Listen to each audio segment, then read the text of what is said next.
Hey everybody, welcome back to the channel and thanks for joining me here on another video in my interview tips, tricks, and questions series. And today's video is going to be on the concept of keeping a nice pace and flow for your interviews.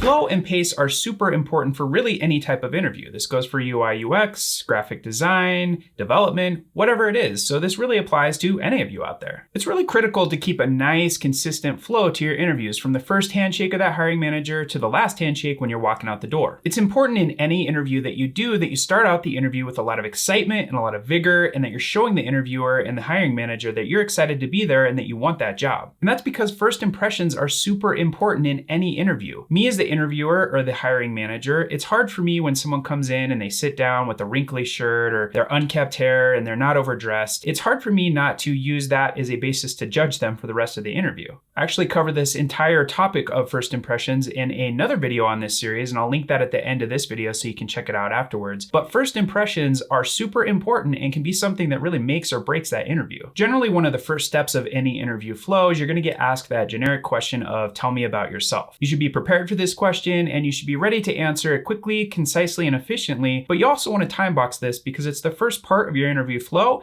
and you don't want to blow like 5-10 minutes on this because a lot of times these interviews are very much time boxed to 15 to 30 minutes. So it's important to make sure that you answer this question efficiently and that you're not wasting time. This first question in the interview flow really level sets how the rest of the interview is going to go. So it's important that you have this practice and that you're ready to go with your elevator pitch right out the gate. Another critical part of this flow of the interview is to make sure that you are showing up early. It's never, ever good to show up late to an interview. Of course, it's important to show up on time to the interview. It shows them that you care about the position and that you're not someone that's always late. But it's also good to show up early. Show up 15 to 30 minutes early, maybe even 45 minutes early. There's nothing wrong with sitting in that lobby and prepping yourself for the questions that are going to be asked during the interview. And this has direct benefits to you as the interviewee, because if you show up late, you're just going to be frazzled, you're going to be stressed, and you're not going to give a good interview. And one of my favorite stories about showing up early, where I really truly learned this as a value in my career, is about 10 years back or so, I was going downtown to show up for a really high profile interview. And especially at this point in my career, it was a big job. It was icy outside, it was snowy, I got a late start out the door, which was bad to start off with, but then traffic was terrible. And I get there, I'm in the parking lot, getting ready to go into the interview. I have a nice fresh venti coffee in one hand, and I have my finely curated portfolio of artwork that I've designed over the years in the other. And no kidding, right before I walk in the door, I did a full-on cartoon slip and fall, watched the coffee rain down on me. I got mud all over me, the coffee splashed all over me, my portfolio. It was terrible. I did gather myself up and I walked in and did that interview, which is another important thing to overcome obstacles, but needless to say, I didn't get the job. Being early for anything in life is really just a pro tip in general, but it's especially important for interviews because you don't want to be that guy or that girl walking in the interview with coffee and mud all over you. Another critical part of interview flow is you want to make sure that you're able to flip the script and you're able to interview that hiring manager as much as they're interviewing you. And this is something that really isn't easy to learn, but it's something that you should put in your toolbox because after all, you're going to be stuck at this job day to day and you want to be happy there just as much as they should be happy hiring you. You really don't want to be the candidate that comes in and talks the entire time about themselves. I like to go with about an 80-20 mix on this, maybe 75-25, where you're trying to get that hiring manager talking about themselves or the company or the role about 25 to 20% of the time. Getting them to talk 20 to 25% of the time also has a unique value property of allowing you to think about things. So if that interviewer asks you a difficult question or maybe something about your history that you don't have the answer for right away, first of all, it's okay just to say, can I think about that for a second? But if you can ask them a question and get them engaged in talking, you can use that time to think about the question yourself and simmer on that answer. So you really just want the overall pace and flow of the interview to go nice and naturally for both parties. If you happen to notice a piece of sports memorabilia on their wall or something like that, and you get down a conversation or a rabbit hole, that's okay. It's okay to get down these small little rabbit holes and engage them in discussion outside of the interview because it makes you a more memorable candidate. Just make sure that you're time boxing that and that you're not going down a 15-minute rabbit hole.